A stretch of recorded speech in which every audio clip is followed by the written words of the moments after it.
اعوذ باللہ السمیع العلیم من الشیطان الرجیم بسم اللہ الرحمن الرحیم۔ درس قرآن کا آغاز سورہ یونس کی آیت نمبر 101 سے ہو رہا ہے۔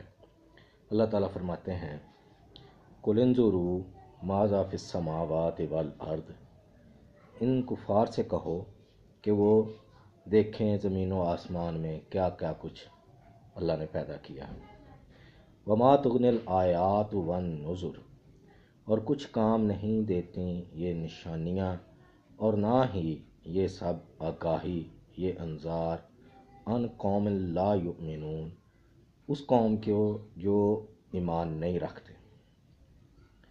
فہل ینتظرون الا مثل ایام الذین خلو من قبلہم، بس نہیں وہ انتظار کر رہے مگر صرف ان دنوں کا جو پچھلی قوموں پر ہو گزرے، یعنی عذاب کے دن۔ کل، ان سے کہہ دیجئے، فانتظروا، پس یہ لوگ انتظار کریں، انی معکم من المنتظرین، تو میں بھی انتظار کرنے والوں میں ہوں۔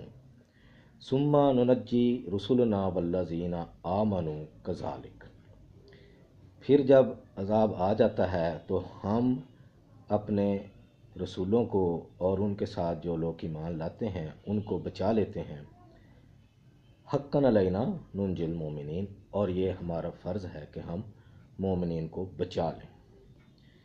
قل یا ایھا الناس، کہو کہ اے لوگو، ان کنتم فی شک من دینی، اگر تمہیں کسی قسم کا شک ہے میرے دین میں، فلا اعبد الذین تعبدون من دون اللہ، تو اللہ کو چھوڑ کر تم جن لوگوں کو، جن بتوں کو، جن ہستیوں کو پکارتے ہو، جن کی عبادت کرتے ہو، جن کے آگے چڑھاوے چڑھاتے ہو، جن کو الہ مانتے ہو، تو میں ان کی عبادت کرنے والا نہیں ہوں جن کی تم لوگ کرتے ہو۔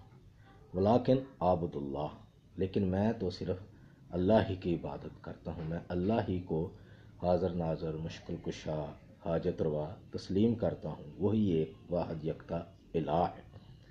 الذی یتوفاکم، وہ جو تم سب کی روحیں قبض کرتا ہے، یعنی تمہیں موت دیتا ہے۔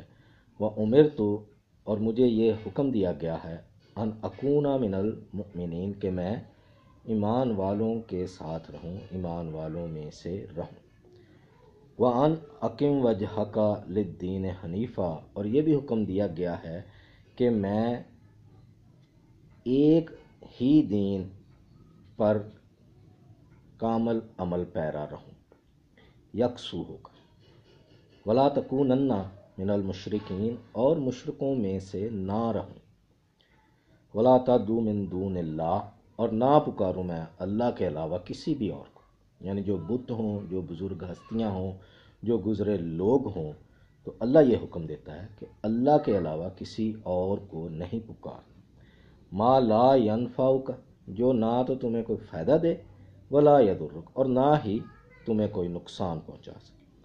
فإن فعلت، اگر اے نبی، یعنی اگر آپ نے بھی ایسا کیا، فإنک اذا من الظالمین، تو آپ بھی ظالموں میں سے ہو جائیں گے۔ وإن یمسسک اللہ بضر، اگر اللہ کوئی پہنچانا چاہے مصیبت، تمہیں کوئی تکلیف دینا چاہے، فلا کاشف لہ الا ھو، تو اللہ ہی کے سوا اور کوئی اسے دور نہیں کر سکتا۔ وَإِن يُرِدْكَ بِخَيْرٍ، اور اگر تمہیں کوئی بھلائی دینا چاہے، فَلَا رَادَّ لِفَضْلِهِ، تو اس کے فضل، اس کی بھلائی کو کوئی رد نہیں کر سکتا۔ يُصِيبُ بِهِ مَن يَشَاءُ مِنْ عِبَادِهِ، تو وہ فضل دیتا ہے، فائدہ دیتا ہے اپنے بندوں میں سے جس کے لیے وہ پسند کرتا ہے۔ وَهُوَ الغفور الرحیم، وہ بخشنے والا، رحم کرنے والا ہے۔ کل، کہہ دیجئے، یا ایھا الناس، اے لوگو، قد جاءکم الحق من ربکم، تمہارے رب کی طرف سے حق تمہارے پاس آن پہنچا ہے۔ فمن اہتدی فانما یہتدی لنفسہ، اگر کوئی ہدایت حاصل کرنا چاہتا ہے تو وہ اس کا فائدہ اس کی اپنی ہی ذات کو ہے۔ ومن ضل، اور جو کوئی گمراہی اختیار کرتا ہے، فانما یضل علیہا، تو وہ اپنا ہی نقصان کرتا ہے۔ وما انا علیکم بے وکیل، اور میں تمہارے اوپر نگران نہیں ہوں۔ واتبع ما یوحیٰ الیک، اور اے پیغمبر آپ کی طرف جو وحی کی جاتی ہے اس کی پیروی کیجیے۔ وصبر، اور جو یہ اذیتیں تمہیں پہنچاتے ہیں ان پر صبر کیجیے۔ حتیٰ یحکم اللہ، یہاں تک کہ اللہ تعالیٰ اپنا فیصلہ صادر کر دے۔ وَهُوَ خیر الحاکمین، اور وہ سب سے بہتر فیصلہ کرنے والا ہے۔